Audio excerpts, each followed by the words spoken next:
Quando a gente pensa em proteção, em proteger as crianças, proteger da violência sexual, que é o nosso tema aqui, a gente precisa lembrar que existem leis que nos orientam a fazer isso.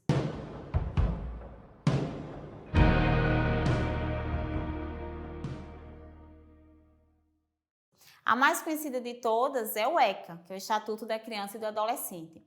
E ele fala todos os direitos que a criança tem.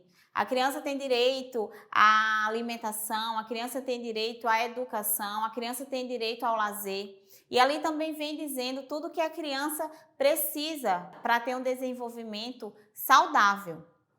E essa criança precisa também de pessoas que ela confie, de pessoas que a ouçam quando ela pedir ajuda. E aí, se alguma criança te procurar e te relatar alguma situação de violência, o que você faria? Vamos pensar inicialmente o que a gente não pode fazer, de forma alguma.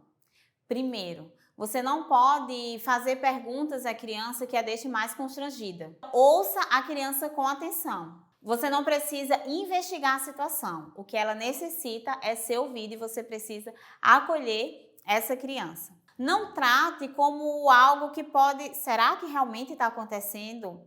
Acho que essa criança está mentindo.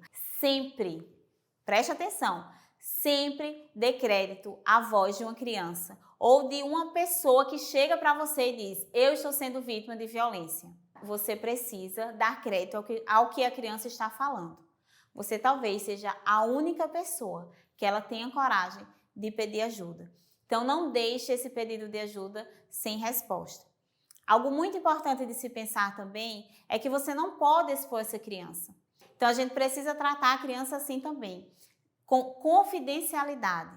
Outra coisa que talvez seja uma reação natural é sugerir respostas. Por exemplo, você ficou triste? Ou você sentiu dor? Ou você está decepcionada com essa pessoa? Nós não podemos sugerir, nós precisamos ouvir o relato da forma mais natural e íntegra que a gente conseguir. Outra coisa que talvez você tenha vontade de fazer é ir tomar satisfação com o agressor. É dizer: menino, vem cá, eu soube de uma história, isso aqui é verdade? Não faça isso também. Porque se de fato aquela pessoa é o agressor, você vai estar desprotegendo aquela criança. Porque ele vai ficar muito irritado e ele vai querer calar aquela criança de qualquer forma. Por mais que seja tentador a gente prometer à criança que não vai contar aquilo para ninguém, na intenção de que ela de fato confie na gente, que conte tudo, a gente acaba prometendo algo que a gente não pode cumprir. Por quê? Porque quando nós sabemos de uma situação de violência, nós não podemos nos calar, porque não seremos cúmplices. Então, outra coisa que você não pode fazer é dizer: criança, pode me contar tudo, isso vai ficar só entre nós. E o que fazer então? Porque a criança pode te pedir para não contar a ninguém. Você vai falar para ela que existem pessoas que trabalham para protegê-la. Existe uma rede de proteção.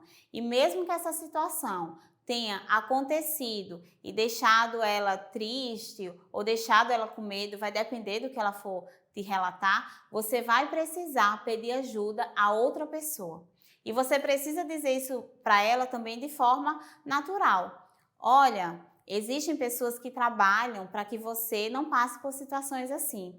Então, nós vamos pedir ajuda a essa pessoa.